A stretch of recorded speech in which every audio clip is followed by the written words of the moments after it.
Boutcha, un génocide ukrainien signé Vladimir Poutine, c'est ce que prétend et c'est ce que martèle le président Volodymyr aka Voldemort Zelensky, deuxième président juif au monde, grand ami d'Israël, qui donne des leçons d'humanisme.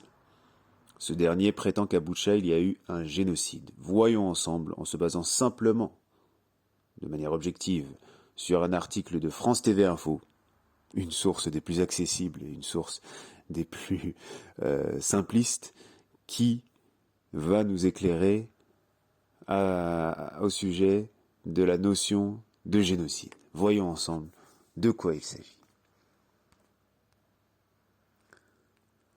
Un article donc écrit par Louis Boy, publié hier, le 5 avril 2022 à 17h17. Massacre de Boutcha en Ukraine. Peut-on parler d'un génocide perpétré par l'armée russe, comme le dit le président Volodymyr Zelensky? Le président ukrainien a une nouvelle fois utilisé ce terme après la découverte de charniers dans des villes quittées par les soldats russes ces derniers jours. Mais son emploi dans des circonstances telles que celle de Boutcha est discutable. Ce sont des crimes de guerre, et ce sera reconnu par le monde comme un génocide. 2 jours après la découverte d'innombrables cadavres de civils dans les rues de Boutcha, le président ukrainien Volodymyr Zelensky s'est rendu dans cette banlieue de Kiev lundi 4 avril pour y dénoncer les actes des soldats russes découverts après la reprise de la ville par les troupes ukrainiennes. Le chef de l'État a employé le mot grave et chargé d'histoire de génocide. Kiev utilisait déjà ce terme pour évoquer le siège meurtrier de Mariupol. Après la découverte des terribles images de Boutcha et d'autres villes martyrs, l'accusation a pris une autre portée. L'Espagne et la Pologne notamment l'ont reprise à leur compte, mais d'autres s'en sont gardés, comme le président des États-Unis, Joe Robinette Biden, qui, interrogé sur le terme de génocide, a préféré celui de crime de guerre. France Info, merci, répond aux questions que soulève ce débat. Un crime à la définition bien précise. Le crime de génocide a été créé en 1948 par une convention de l'ONU et sa définition n'a pas changé depuis.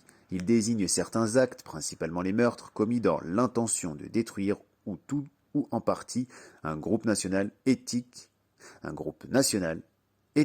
racial ou religieux. Cette définition étroite exclut donc de nombreux cas de figure. Un génocide ne peut pas viser un groupe politique ou culturel, explique Jan Jurovics, maître de conférences en droit public à l'université Paris-Saclay, qui a collaboré au tribunal pénal international pour le Rwanda, TPIR, et à celui pour l'ex-Yougoslavie, TPIY. Nous noterons qu'il s'agit encore de membres de la grande famille politique intouchable. Si certains juristes estiment qu'il faudrait un terme pour désigner l'éradication d'une culture, elle n'entre pas dans le périmètre communément admis aujourd'hui. Il faut, par ailleurs, prouver une politique qui vise à détruire le groupe comme tel simplement parce qu'il existe. Par opposition, par exemple, à des massacres qui auraient pour but de conquérir un territoire, explique le juriste, dans ce cas, le mobile n'est pas la haine de l'autre. Il n'y a en revanche pas de nombre minimum de victimes, tant que l'on parvient à prouver que l'objectif est d'éradiquer la population visée. Les génocides, dont la reconnaissance fait consensus, se comptent sur les doigts d'une main, rappelle Jan Jurovics. Le génocide des Arméniens à partir de 1915, celui des Juifs à partir de septembre 1941 et celui des Tutsis à partir d'avril 1994, au Rwanda. Peut s'y ajouter celui des Herero, un peuple de Namibie, par l'Allemagne à partir de 1904. Si on manque d'éléments du point de vue juridique, pour trancher plus d'un siècle plus tard, l'Allemagne l'a reconnu en 2015.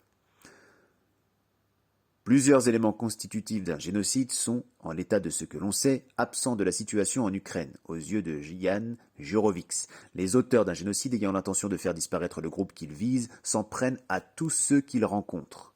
Ce n'est pas ce qui semble s'être passé à Boutcha, où de nombreuses victimes étaient manifestement des civils exécutés de façon arbitraire, mais où d'autres habitants ont eu la vie sauve et témoignent aujourd'hui. Le nombre de victimes se compte par centaines, mais l'armée russe n'a pas exterminé toute la population de cette ville de 37 000 habitants, donc des centaines de morts sur 37 000 habitants. Centaines, 100, jusqu'à 1000. Donc on n'a pas dépassé le millier de morts. Les forces russes, bien qu'elles assiègent, donc on n'a pas dépassé le millier de morts sur 37 000 habitants. Les forces russes, bien qu'elles assiègent certaines villes, n'ont pas empêché tous les Ukrainiens de partir. Un autre aspect qui, sinon, aiderait à caractériser la volonté de n'épargner personne. Rien ne suggère non plus l'existence de centres de mise à mort. Et l'armée russe ne vise pas particulièrement les femmes et les enfants, des cibles prioritaires lors des génocides, car l'objectif est alors de détruire le groupe définitivement, décrypte Yann Jurovics. Dans un message très partagé sur Twitter, en anglais, lundi, un autre expert des génocides, l'historien et politologue Eugene Finkel, lui c'est que Finkel, mais encore un ami, de l'université Johns Hopkins aux États-Unis, se disait convaincu de l'existence d'un génocide, notamment après la publication d'un article de l'agence officielle russe RIA Novosti. Donc, lui, c'est un cousin de l'autre, mais il est d'accord sur le fait que c'est un génocide. Donc il n'est pas d'accord avec son zinc.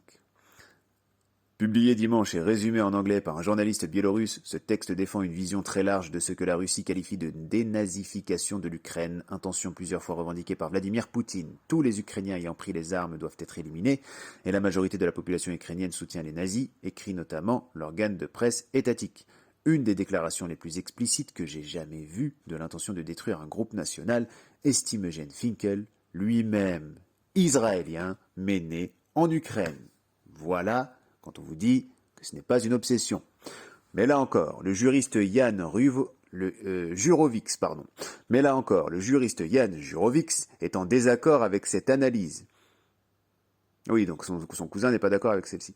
Le discours russe ne vise pas un groupe biologique, mais les partisans d'une idée politique, qu'elle soit réelle ou non. C'est comme Zemmour face à BHL, c'est toujours eux qui font les débats.